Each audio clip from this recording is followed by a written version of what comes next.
Assalamualaikum dan hai, nama saya Raibo, umur saya 17 tahun dan juga saya adalah peserta bengkel Community Film dan Belia Kreatif.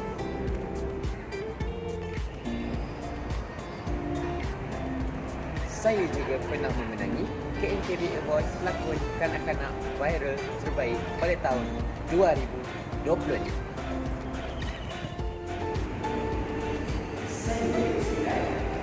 Saya juga memegang jawatan Cikgu Silat dalam PSSGA.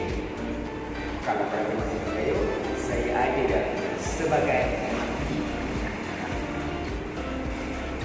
Oh, ada lagi sebelum saya terlupa.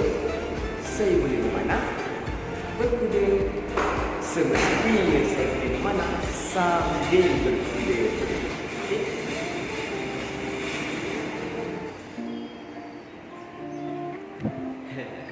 So, itu sahaja dari saya. Jangan lupa follow IG ni, follow TikTok dan yang paling penting sekali, subscribe YouTube channel. Okay? So, jumpa lagi. Assalamualaikum.